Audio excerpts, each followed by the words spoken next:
Pues tanto profesor me da cuenta porque esto es más, no es un orden mental, un problema mental, no es un desorden mental mío, pero bueno. Eh, más que la genealogía del abuelito Marco, que ya eh, la hemos revisado como en muchas reuniones, era transmitirles el interés del abuelito Marco por conocer su historia familiar. Precisamente en esas cartas que él fue dejando en la familia y las que he conocido y que mi papá guardó, entre otras que le dirigió también a él, había pildoritas de esa inquietud que me fui dando cuenta. Ese interés por la familia y por la historia de la familia, pues se refleja precisamente en ese interés que tuvo él, ¿sí? De reunir a la familia, de visitarlos, de recoger a sus nietos y a sus sobrinos nietos, de visitar a sus hermanos, a sus primos, a todo el mundo. Mi papá también nos llevaba cuando estábamos chiquitos, por ejemplo, a visitar a Hernando Naranjo, ¿sí? Que él era magistrado de la Corte Suprema, él era un primo del abuelito Marco. Y yo me acuerdo que estábamos pues chiquitos, o sea, Alberto José inclusive tenía como 2 años, estábamos de 8 años, 6 años, y íbamos allá a visitar a la familia. Y mi papá guardó esa costumbre durante mucho tiempo también, y fue como el ambiente en que el abuelito Marco se movió. Siempre iban de vacaciones a Villa María. Villa María fue además no solamente el centro de la familia de papá Juan y mamá Nina, ¿sí? Sino que también casualmente por el lado de mamá Pachita, la mamá de mamá Ia, ella también tuvo un vínculo con Villa María porque tenía una finca que era la Florida y la casa contigua a la casa cural era la casa de mamá Pachita. ¿Mm? Entonces, cuando iban de vacaciones, más que ir a Manizales, llegaban era a Villa María a compartir con el padre José, que era el tío, con los primos, todo eso. Entonces, recordemos, el abuelito Marcos, ¿sí? Tuvo 5 hermanos. El padre José Jesús, que fue el mayor, que precisamente el padre José Jesús fue párroco de Villa María. Y cuando iban de pequeños, ustedes son los que tienen todos esos recuerdos y esas historias que tenemos que recopilar, además de ir a misa con él y de conocerlo y que le gustaba oír a zarzuelas, ¿tendría un gramófono en esa época, sería? No, tocadiscos. Nos pasaba. Listo. Sí. Y veían, entonces todas las historias que tienen todos ustedes de chiquitos y que veían cine desde el techo de la casa cural y que resultaron un día en la cárcel y del pueblo de Villa María y todo eso. Entonces el padre José Jesús era el párroco. El padre José Jesús fue una figura muy importante en Villa María y de él tienen un recuerdo, hay un libro que se llama Villa María y su historia y allí hablan del padre José, que gracias a él se debe la pavimentación de la plaza principal de Villa María y muchas otras obras, y que él lograba reunir los materiales, ¿sí? Para pavimentar todo esto, estamos hablando de los años 50, y empezaba a repicar las campanas de la iglesia de Villa María. Yo mandé el repique de las campanas originales, por eso ese audio. Entonces la gente decía, bueno, pero ¿por qué repican las campanas? ¿Qué pasa? Y resulta que él invitaba y convidaba a todos a un convite, a trabajar todos para hacer la pavimentación. Él lograba mover a la gente para hacer las obras que le llevaban progreso a su muy amada tierra, le decía así a Villa María.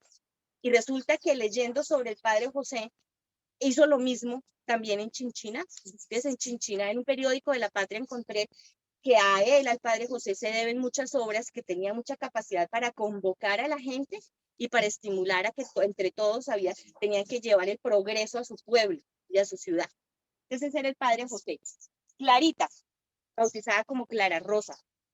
Clarita y Rosalina se casaron con 2 hermanos de apellido Cardona.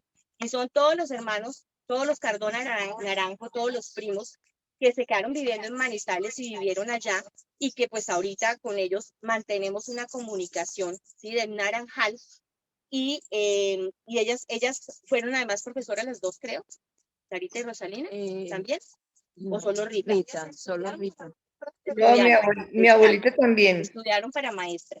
Se casaron y tuvieron toda su vida ya en Manizales. Y continuaron también con una atmósfera muy familiar, muy de interacción de todos los primos y de crianza común de todos esos primos allá en Manizales. Teresa de Jesús.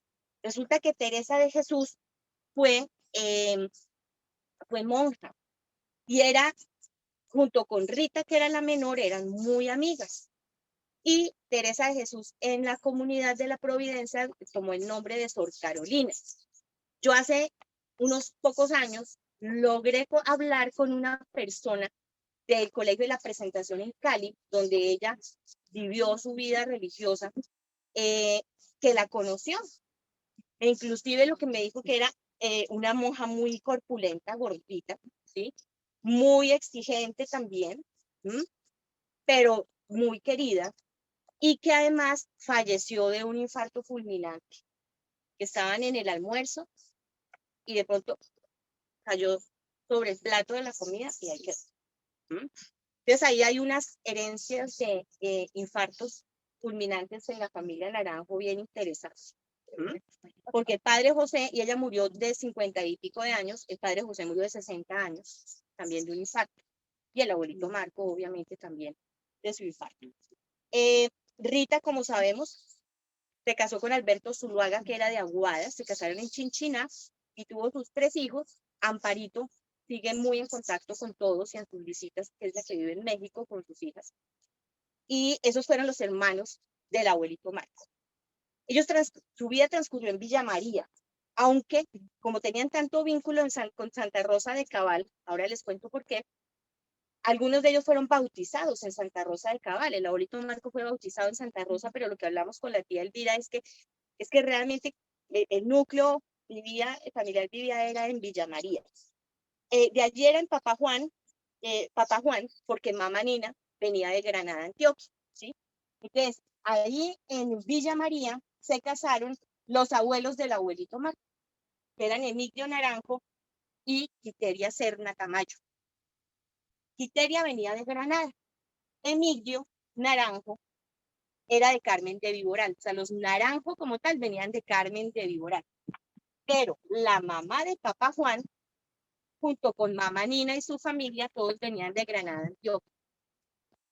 Aquí en Villa María, como dije, se casó Emilio con Quiteria. Y resulta que también vinieron con el papá de Papá Juan, vinieron los hermanos, Alejo, María de la Ascensión, Ramona y Domingo. Y todos los hermanos de Papá Juan también nacieron y vivieron en Villa María. Algunos de ellos recordábamos con tía Elvira, Sinforiana, Juana María y Delfina, que después se fueron a vivir a Chinchiná. Probablemente por eso Papá Juan y mamá Nina, cuando ya estaban viejitos, salieron de Villa María y se fueron a vivir a Chinchiná. Allá murió mamá Nina y allá también, esto fue en el 1948, y allá también murió Papá Juan, pero Papá Juan, y eso es algo que pocos saben, en el 49 se casó. Él tenía como 78 años, se casó con una señora Elisa Arango, que tenía como 33 años, ¿sí? Y duraron casados 7 meses, y él se murió. Bueno, en 1950. Los otros hermanos, o sea, los otros tíos del abuelito Marco, vivieron ahí en Villa María. Y hubo unos primos que fueron también muy inquietos intelectualmente, que fueron Enrique y Hernando Naranjo, hijos de Carmelo y de Rosalía Marín, del tío Carmelo, ¿sí? Que ellos vinieron a Bogotá y Hernando fue al que visitaba yo cuando chiquita, que era el magistrado de la Corte Suprema y todo eso. Los otros eran Nazario, que también es muy recordado el nombre, y Raimundo, ¿sí? En el libro de Villa María y su historia en 1926, había dentro de los principales, la gente que tenía los mayores cafetales, ¿sí? En Villa María salían Raimundo con 4.000 cafetales, Papá Juan con 6.000 cafetales, y el esposo de Sinforiana, que era Justo Pastor Giraldo, también con 4.000 cafetales. Eran de los que más cafetales tenían en Villa María, ¿sí? Bueno, el tema de Santa Rosa también y de mamá Nina que hemos hablado desde hace años, es que ella fue criada por el tío cura, ¿sí? El tío cura de mamá Nina, resulta que ella tenía dos tíos curas. Su papá era Antonio López y los tíos Esmaragdo y José María. El tío José María fue un sacerdote también y estuvo en Chinchina y luego en Pereira y parece que tenía muchos problemas de salud y lo mandaron después a Manizales y fue vicerrector del seminario y allá murió en 1918 a los 60 años. Y el tío Esmaragdo era de los mayores, él tuvo mucho más, digamos, importancia en los sitios por donde pasó, y resulta que él fue el cura de Villa María de 1874 a 1892. Recordemos que papá Juan y mamá Nina se casaron en 1879, ¿sí? No, 1800, ¿cómo es? Se casaron en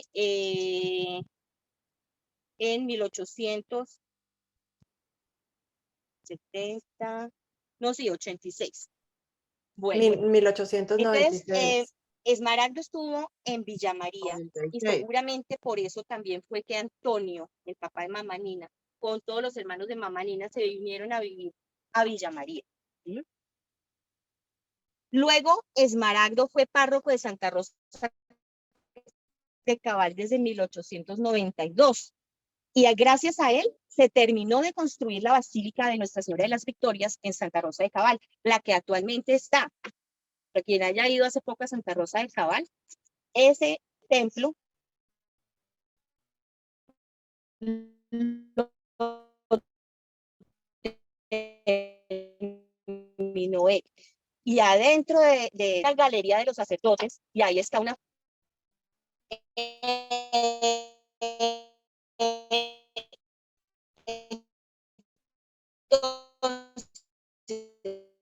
cuando mamá Nina quedó huérfana, seguramente tenemos también la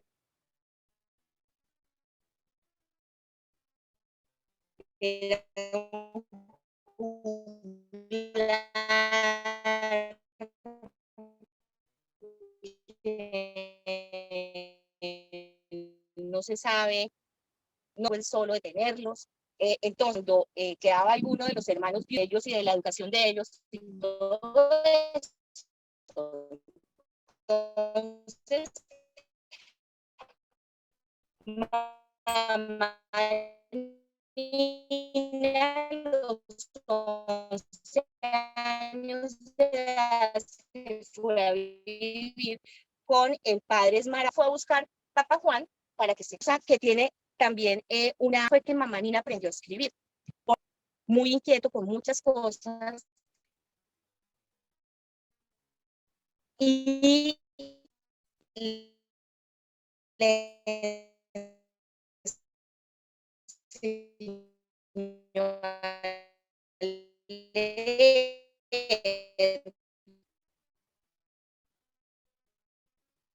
y le transmitió muchas cosas. A mí siempre me llamaba la atención una carta que advirtiéndoles, viéndoles de que los niños ser y no sé qué, es que se cuidaran de poco se hablaban en esa época, ¿sí? El abuelito Marco en sus cartas también comentó en La Patria cuando él era concejal que lograron una norma del consejo.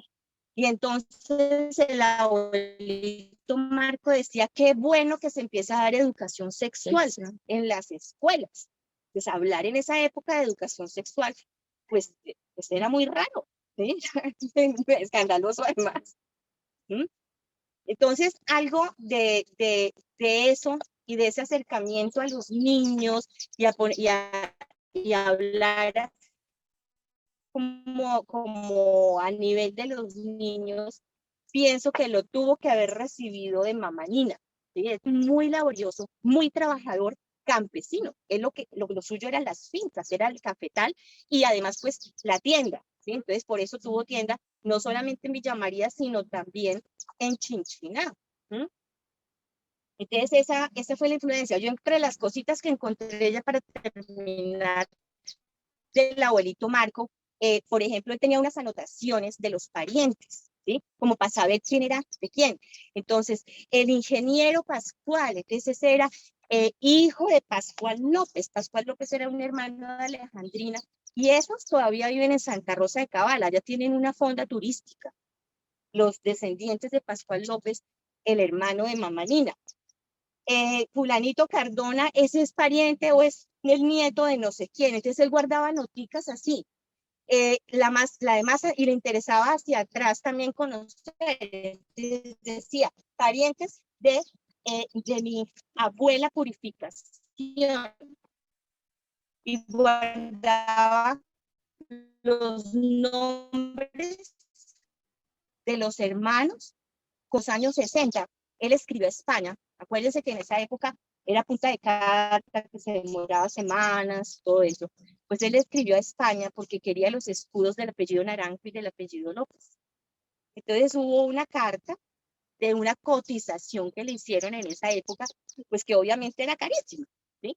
Pero él tenía interés por eso, por el apellido Naranjo, el apellido López, todo esto.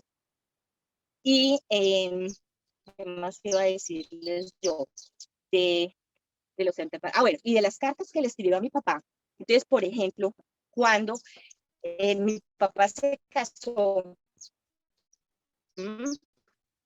o quizás ya estaba embarazada mi mamá, entonces le hablaba en esas cartas, ¿sí? De que él estaba entusiasmado, ¿sí? Con la idea de perpetuar el apellido Naranjo, porque como sabía mi papá, ¿quién perpetuó el apellido Naranjo? Porque yo solamente tuve las 4 hermanas y el cura, que no tuvo hijos, ¿sí? Entonces resulta que el papá Juan solamente quedaba el abuelito Marco para perpetuar el apellido Naranjo, ¿sí? Y el abuelito Naranjo, ¿sí? Por el lado con mamá Ia, pues 4 mujeres, un hombre. Es bueno, Alberto José, ¿sí? El hombre que siguió con el apellido Naranjo. Pero resulta que Alberto José tuvo 2 hijas. Y en una de las cartas hablaba que estaba esperando, le decía a mi papá, sí, que el embarazo y que estamos esperando de pronto un Marquitos. ¿Sí? Mi papá, pues nació también Juan José, pero Juan José murió chiquito, mi hermano. ¿Y quién diría que después tuvo su Marquitos? Y resulta que Marquitos tuvo 2 hijas. Entonces ese apellido Naranjo tiende a desaparecer. Claro. Lo que pasa es que la legislación en muchos países que tradicionalmente hemos tenido es que tienen que llevarse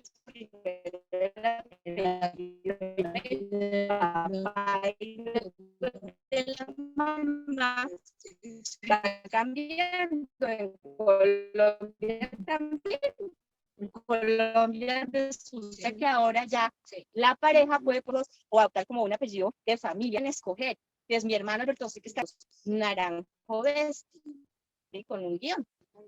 Entonces, bueno, esas eran como las inquietudes genealógicas que descubrí en el abuelito Marco a través de esos escritos, y un poquito el contexto de lo que fue su crianza y su vida de familia con tíos, primos, abuelos, bisabuelos en Villa María y de dónde venía. Muy bien. Bueno, gracias, María Emilia, y decir que